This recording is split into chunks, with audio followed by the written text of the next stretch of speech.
I took care of a young lieutenant, and he was shot in the head. We were in a dusty desert tent, with lots of munitions being fired around us, and he needed an operation. We didn't have drills, so I used actually the Black & Decker drill that we've been using to put up the tents, and did the operation on the back of his head in the middle of this war zone. Welcome to My Legacy.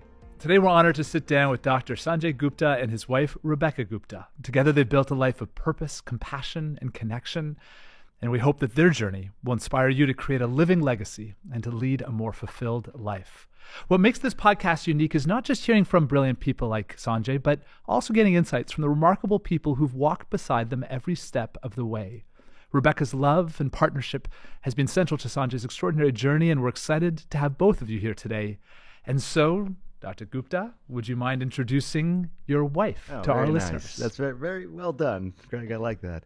Yeah, this is my lovely wife, Rebecca, she probably knows me better than I know myself. And we've been married for 20 plus years now. So 3 lovely kids together. And as you said, made this beautiful life together. She is an attorney here in Atlanta and does all kinds of activities in the community to make the world a better place. And may we also add that they're our neighbors, also known as our neighbors. Yeah. So let's go right back from the beginning if we can. So Sanjay, your family came from India, grew up in Michigan with your brother. Can you tell us how some of the values that your parents helped raise you with influence how you've sought to live your legacy? Yeah, it's interesting. I hadn't really reflected on this very much until more recently after I had my own kids. But my parents are immigrants, and my mom in particular had a really, really challenging upbringing because she was part of the Great Partition of the subcontinent of India. And this is 1947 timeframe. She was 5 years old. So you, in the pursuit of your religion, you give up everything you have. You give up your home, but also your way of life, and flee to another place and live in refugee camps. And I bring that all up to say that was my mom. So that's the woman who raised me. And, when you have a mom like that, saying I can't do something is not an acceptable answer. You can't? I fled a country when I was 5. I lived in refugee camps till I was 12. I was the only woman engineer at my college.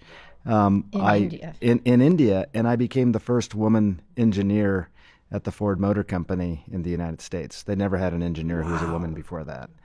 So that is the household that I grew up with. And my dad, also an immigrant, although it's a funny sort of thing because in many ways he did not go through what my mom went through during the partition. And he's almost always had a sense of, this is her story. Even though I'm also Indian, this is her story. And so both very focused on academics, and this idea that, I think if you're an immigrant, you chose to live in the United States, you feel privileged to live in the United States, and when I was growing up, there was always a sense that maybe we wouldn't live here anymore because we couldn't make it work. And so that was sort of the background. How old were you when, were you born in the United States? I was born in the United States. Okay. Yep. And then I know that you all have taken your daughters back to India. You have 3 beautiful daughters. Thank you. Fantastic. And you all have traveled to India with them, correct? And so I was just really curious as to seeing India through their eyes. They were very young when we took them to India. And it was an interesting, because at their age, they kind of said what they thought. They didn't kind of really hold back. I think one of the cutest conversations we had was with our youngest. In India, there's, a lot of cows around. And we were driving around with a cousin and her daughter. And my youngest goes, well, why do you have all the cows? Why are all the cows all over? And they're in the streets, and the auntie says, well, that's because, we really love and respect and cherish them, and we feel that, they provide us milk and substance, are wonderful, and we really care for them. And my daughter, without missing a beat, goes, well, if you really loved them, it seemed like you put them on a farm where they couldn't get hit by a car. So everybody has their own perspective. And you all have been married for 20 years. Yes. So I'm just really curious, after 20 years of togetherness, what are some things that you all have, not only that you've seen Sanjay pass down, that you've passed down to your girls, but is there anything that you all do in particular that with the girls that are your own unique legacy? I think that's a really large question to try to unbundle when you think about all the little things that we do. But one of the big things that I think really helped a lot of that is our family dinners. We sit down and have dinner almost every night. And when we do, even when we're out in public, we're laughing hysterically. We are joking. I mean, people come up to us and are like, wow, you're making so much noise. You're laughing so hard. Family, like my mom will come out to dinner with us and she's like, are you guys always this like raucous and just loud and crazy? And we're like, yeah, we really are. But we don't hold back too. We like love each other. We talk about things. We tease each other. But really, that's all because of Sanjay. He really makes it a fun, activity that everybody wants to be there for. They all show up for dinner, and they're like there, like 7. And the time really hit because of COVID, because he would get this tiny little window to come and eat at a certain time that he like told, Zena and I need to eat. So they're like, okay, we'll give you like 7. She's like 7:30, give me a break. And so we'd all go up and during all that stress, we're still laughing and joking. Yeah. And that really, I think, even now they all talk about, well, when's dinner, family dinner, and we go out on vacation and we all want to have dinner together. It's important to us. Are there phones? Are they allowed to bring their phones to dinner?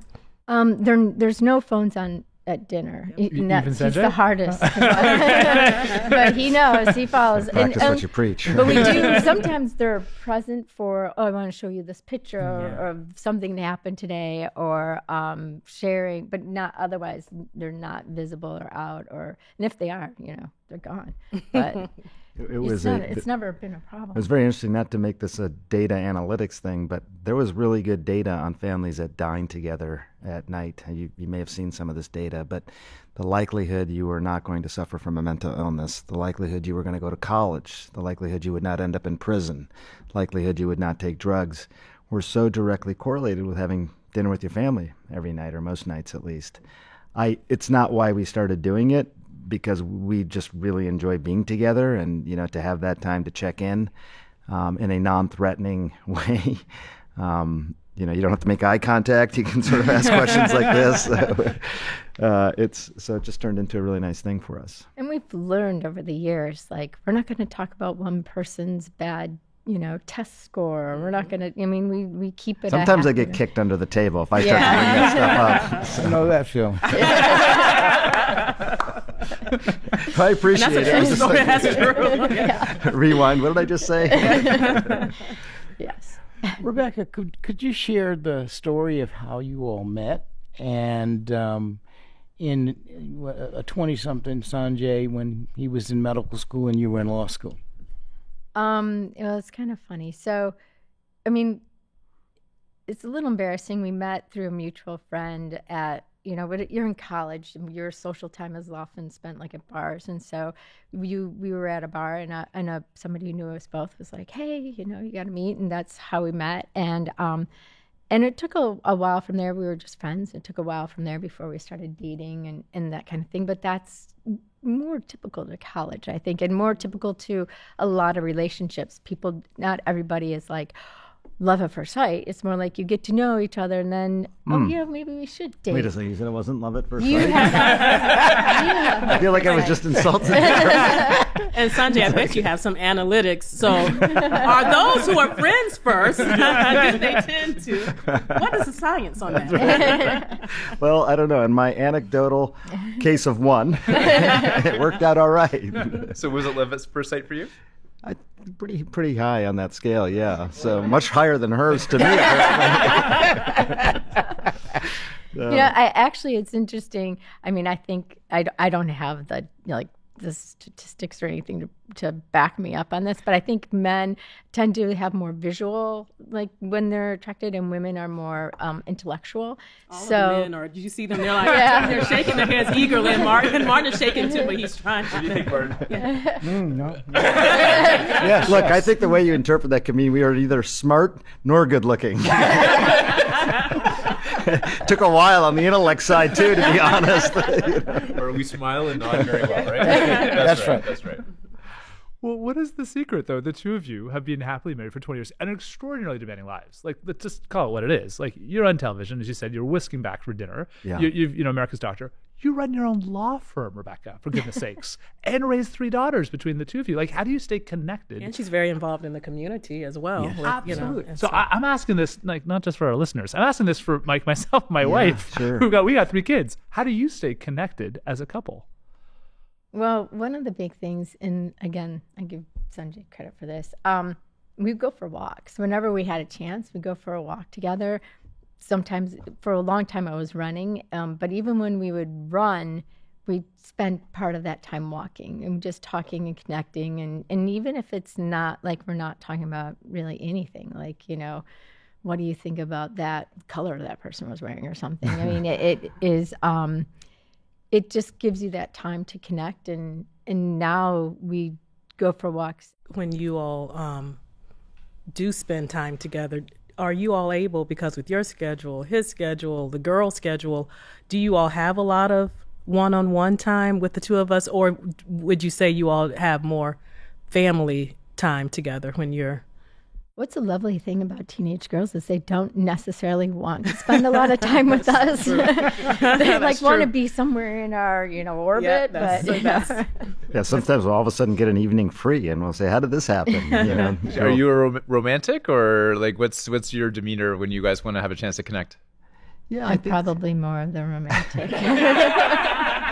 I love that you didn't wait for shots Yeah, fired. Look at Mark's face. He's like, I mean, I think I'm pretty romantic. I think definitely though I'm more procedural, like in the sense that let's make a plan, type thing. And so, but I don't know. Is that at odds with romanticism? I don't know. Martin, what do you think? You heard it definitively. It's an interesting question. It's all good. Good question. But one of the things he does do that's romantic, but I think it's towards our whole family, is in the mornings when he has to get up and go before the rest of us, he always kind of will leave the lights on and some music playing. And sometimes, he'll turn the coffee pot on, or like if it's cold, he'll turn the fireplace on, which is nice to come down to in the morning. I start I start cars for people when it's cold. Yeah, he starts the girls' cars. Of course, that's an old, because we're from Michigan, that's an old Michigan thing, and our kids are like, "Why are you starting our car?" It used to be really cold. yeah. I love that. I think, because I was thinking about this in anticipation of this interview. By the way, people don't get to have nice conversations like this enough. I'll just throw that in there. Like, it's funny. We talk all the time, Rebecca and I, and yet we probably don't really have conversations like this. But I think, let me just say, I think that the idea that there's a lot of mutual respect for each other. Like, I think that ingredient, more than maybe any other, the love at first sight, the intellectualism, all of that, mutual respect, genuine respect, I think is the key. And also coupled with that is the idea that I never question if she has my best interests in mind. I think when you have interactions with people in your life, you do wonder, are there competing interests sometimes with why they're telling you what they're telling you, and that's okay. That's not a criticism. That's life. But I think when you have a partner who you don't ever question that they have your best interest in mind, that's a really powerful thing, and it's hard to find. It's hard to find, and if you find it, you hang on to it, for sure. Well said. Sanjay, of course, you're known as America's doctor. But Rebecca at home, does he try to give medical advice, or is he, normal? I know what she's going to say, and she's right. Even if I don't like it, I agree with it. Things happen, right? You have kids, they fall, they get, bruises or bangs or, cuts. And frequently you got to run to the ER and get stitches and stuff. Usually the decision of whether or not to go to the ER is on my shoulders. I mean, just last night I was at the ER. And sometimes, stitches to him are like, they'll be fine. It'll just be a little cut. And they are girls, so they're going to care more about whether or not their chin that's cut like that much is sewn up or not. And he's like, it'll just be a little scar. It's like, show his strength. And I'm like, character. So every once in a while we have those kind of conversations. And then things like rashes. And I mean, he'll be like, I'm a neurosurgeon. I gotta know when to stay in my lane. So, but he's also really, really good at the big things, which is really helpful because and it is wonderful because he's so kind and gracious. I don't think there's anybody who's ever called him he's ever turned down or not helped, or even if he's like, I can't talk to him, but tell him X, Y, and Z. He's always been very, very good about that. The girls definitely go to mom when they have problems, to answer your question. So I don't know. You call me America's doctor, which is very gracious, but not at home. Not at home. Not the home doctor. When you all go into ER, does the other doctors and nurses' eyes get big? Like, like America's doctor is here. Well, it was funny. One of the guys throwing stitches into the same daughter, a different daughter. When we got to the ER, I went that time. And he happened to be somebody that I had trained. And so right away he got super nervous. Yes. So I had to walk out of the room. And then as it turns out, she was more critical of him than I would have ever been. She's like, no, you didn't throw that stitch right. You have to do that. I literally made the guy rethrow a stitch. And he's going, oh my God. He's like, what? You didn't even go to medical school and you're telling me to rethrow a stitch? I'm like, that's not acceptable. You're nervous, you're messing that up. There you don't mess with Dr. Mom. I love that. Now, is there any particular patient that has really impacted your life that you still think about to this day? Yeah, there's a lot of patients. You remember all your patients. I think the nature of things probably similar in life is you remember things that were harder, more challenging in some ways. There have been times, I think, when, as a journalist, you're in situations where all of a sudden a neurosurgeon is needed. And that is an unusual situation to be in when you're in the middle of a war zone and there's no other neurosurgeons there, but someone's been injured and needs brain surgery in the middle of the desert or middle of a natural disaster or on a moving ship, whatever it may be. I think those stories I remember the most, just this confluence of the worlds. I took care of a young lieutenant in Iraq in 2003 named Jesus Vidania, and he was shot in the head. And it was, we were in a dusty desert tent, with lots of munitions being fired around us, and he needed an operation. And trying to operate on him, and we all had our biochemical suits on, so just imagine the scenario. We didn't have drills, so I used actually the Black & Decker drill that we've been using to put up the tents. I sterilized that bit and did the operation on the back of his head in the middle of this war zone. And then a Black Hawk helicopter came and picked him up and took him off, and I didn't know anything about him except his name, Jesus Vidania.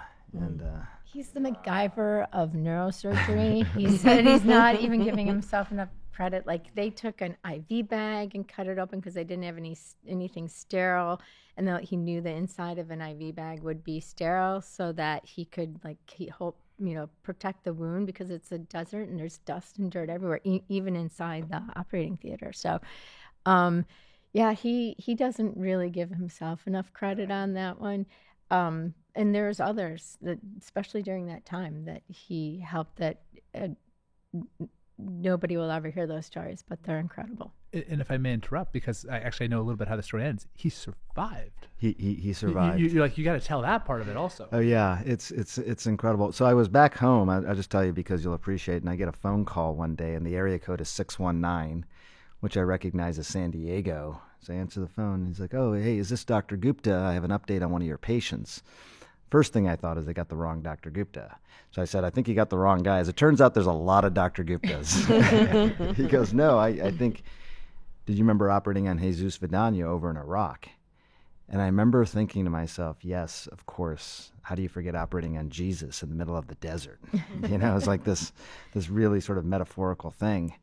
And he said he's doing pretty well. He's got a little bit of left hand weakness, and he's doing well. You should visit him sometime. So He was like, he's getting married. And yeah, things he had a like girlfriend. this. He was getting married. He's so. But I'll just tell you really quickly, because I did go visit him. And he's this handsome guy, this handsome Marine, and he's so young. And you forget how young the people are who safeguard our country. They're young. They're my kids' age now, and they're responsible for keeping our country safe. It's a monumental task. But anyways, talking to him, and he's such a nice guy, and we right away get into it. And he's living with his mom and his dad. And his mom comes out a little later, and she's very sweet. She's like, "Are you the guy that operated on my son?" I said, "Yeah." And she's like taking my hands, and very nice. Dad came out a few minutes later. Dads are different, right? He goes, "Are you the guy that operated on my son?" I said, yes, sir, I am. He goes, "And you're a journalist?" he never got the whole story. And I just thought that was so interesting that, I sat down and talked to them, mother, father, and son. And he had been shot in the head. He had gone to Kuwait City. Then he had gone to Landstuhl, Germany. Then he'd gone to Walter Reed. And then he'd gone to San Diego. And as I was sitting there talking to them, I realized they had never really talked about it. Wow. He almost died in the desert, and life became procedural as opposed to reflective. Reflection is a luxury for a lot of people, and they hadn't reflected. So all of a sudden, I'm enabling and empowering a conversation between this family that otherwise I don't think would have been had. And I'll be honest, and I'm not just saying this, I think that was as therapeutic for him as operating on him in the desert, that type of connection. And his family. And his family, yeah. Rebecca, can I ask you a question? So all of us here have been in war zones and conflict zones. It's just the nature of the work. And I remember in Sierra Leone personally, when I got back, it played with my head a little bit. Like, you sit with child soldiers and some pretty horrific realities of like the mutilation and the violence that takes place. And I remember coming back and personally actually having nightmares from what I had experienced. And my wife was the one who I just talked through a lot of this with to try to make sense of everything seeing. But I don't know if you have found that you serve that role with your husband, because he comes back from these really tough realities. Well, absolutely. I mean, isn't any time, and sometimes it takes, like probably with your wife, she takes responsibility of pulling it out of you. Like, let's talk, or I noticed this, or, there's little things like when he came back from Somalia, I think one of our daughters didn't want to eat something, and he got really upset about it, but it was just a reaction to like all that he had been through. It was nothing unusual. I mean, our daughter was little, so it wasn't really anything unusual for a kid, but for him, after seeing what he had seen, it was just too difficult for him to see somebody like turning away food kind of thing. We give him the space where I can say, well, that's normal, so let's talk about this. And it helps. And sometimes you never know when that comes out. I mean, there's little things sometimes that he'll do, even now, that I can see that are because of experiences that he's had that were so impactful. And I don't think there's one thing he's ever done that hasn't impacted him. He's super empathetic, so it all hits him. I think that's what makes him so good at what he does, is because he does feel everything that he goes through, and then he can process it and explain it to others in a way that they can feel and understand what's happening. Wow. Wanted to ask you a little bit of a different question. And you've written and spoken extensively about longevity and aging. And you've said something we love, that if you could go back and talk to your younger self, you would talk about two really critical things. One is take time to talk to people from older generations. Really cool. And two, attitude matters. So can you just explain to us a little bit about why those two reflections are so important?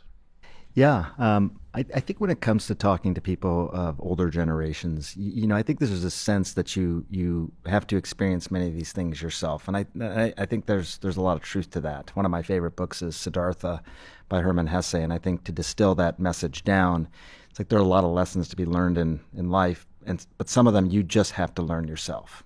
You have to go through the experience to learn it yourself. People can tell you, but it can't really be taught. You have to experience. But for a lot of other things, there are hacks, I feel like, things that my dad probably thought of at the exact same age that I was thinking of, or my grandfather. And instead of saying, hey, look, let me just, fumble the ball and make the mistakes, like, can I just ask them, what did you prioritize at this point in life? When did you start to shift your priorities? How did you save money? Just whatever it might be, from very practical things to more philosophical things, I think was really important. I also found that it made me feel good to have those conversations with them, and it made them feel good. This is this component of reciprocal altruism. We have a lot of knowledge about our own personal biology now, and I think the idea that we think about affecting our biology through extraneous methods, through pills that you take, medications, procedures, things like that. One of the really interesting sort of revelations in science is that we can actively change our biology by our thinking. And we kind of thought that if you're optimistic, you're going to feel better, you're going to heal better, you're going to recover more quickly from things. We kind of knew that, but now we can measure it. And we can see cells changing. We can see the increase in tumor necrosis factor, cells that bust cancer cells, that boost your immune system, purely by thinking about it. And so attitude matters. Attitude matters. It matters when it comes to pain, when it comes to recovery from things. Pain is a big one, because we can't really measure pain. And yet we know two people who have the exact same injury, like bang your hand with a hammer. Two people that have the exact same insult to their hand, if the more optimistic person with a better attitude, is going to feel less pain and recover more quickly. Wow. I mean, we aren't at the point yet as a human species to be able to quantify this almost sixth sense of things, and yet we know it exists. So attitude matters. Sanjay, your work has touched countless people. Millions are inspired by your message. But I've heard you say when we had dinner that at the heart of all you do, and the heart of your purpose, is your 3 daughters.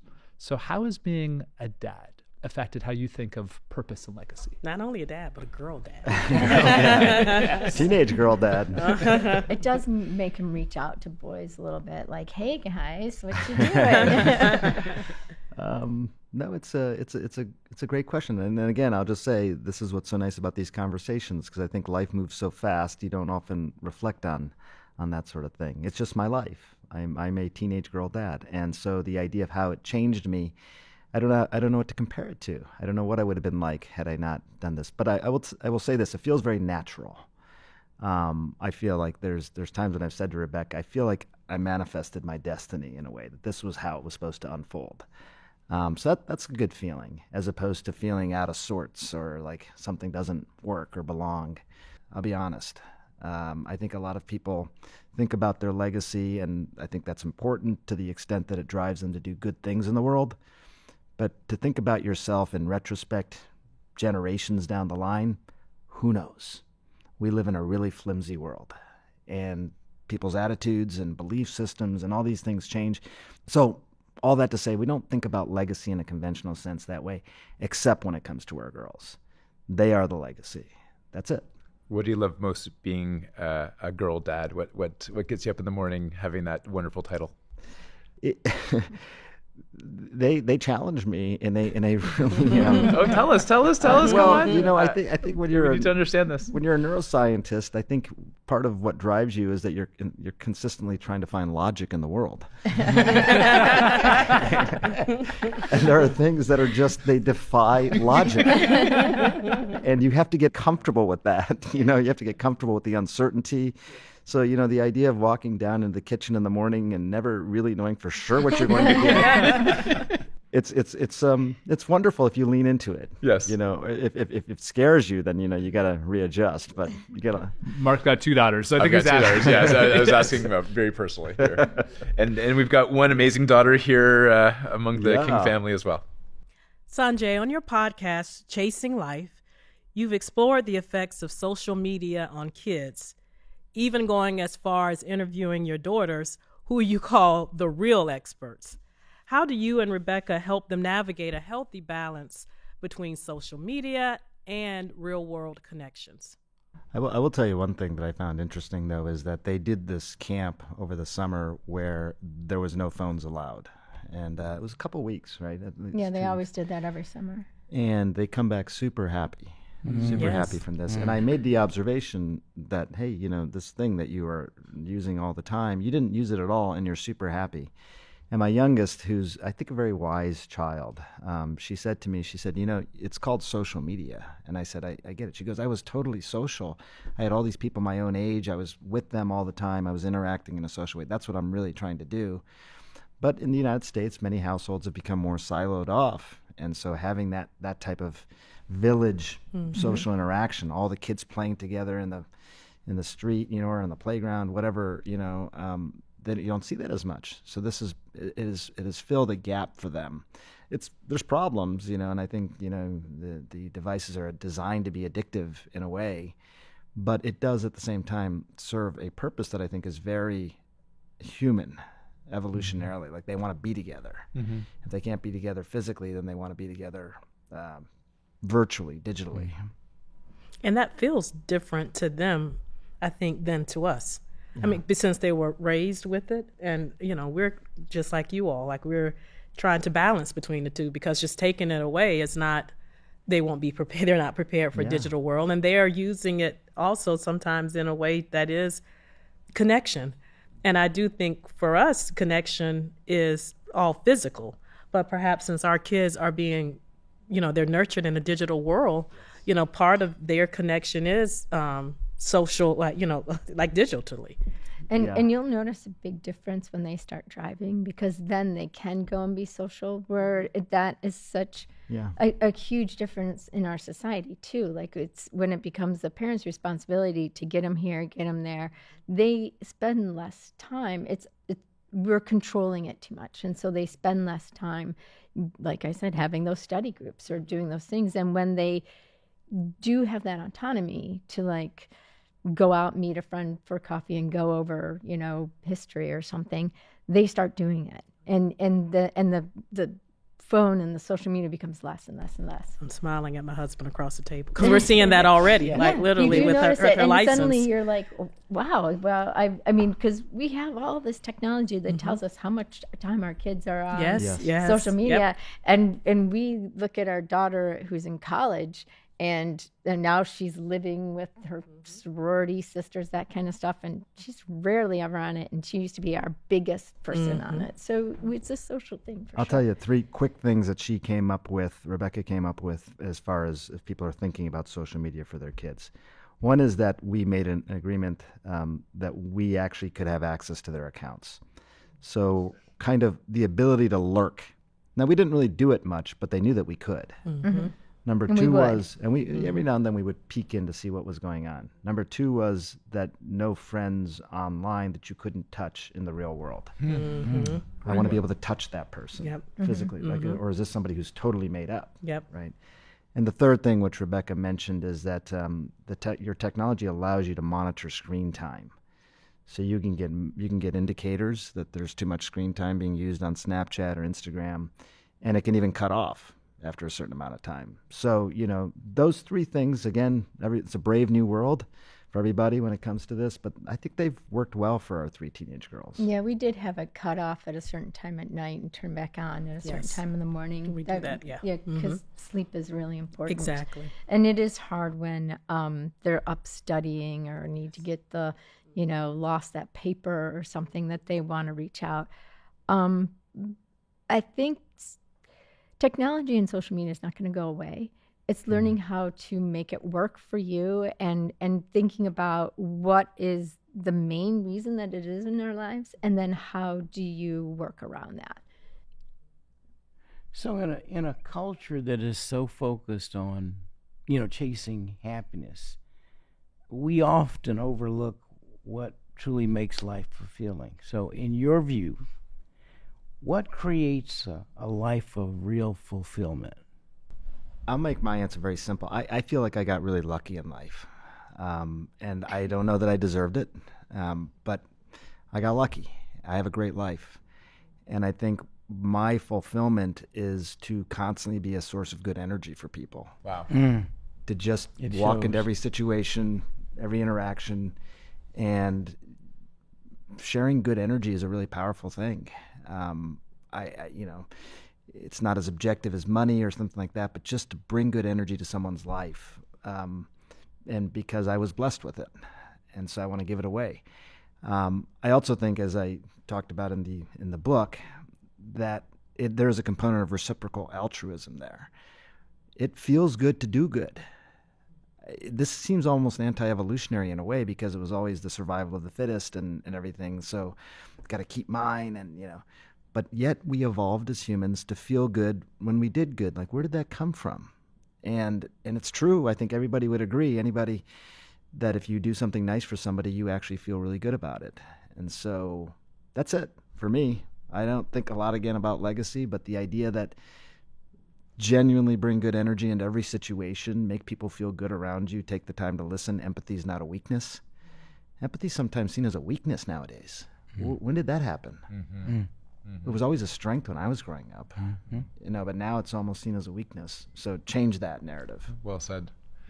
Because we talk about legacy a lot here. You all focus your legacy globally, nationally and locally.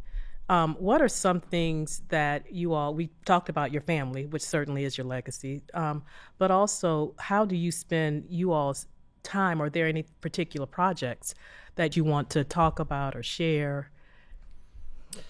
Well, I think the issue of childhood hunger is something that viscerally affected us. I think the hardest story I ever covered was the famine in Somalia,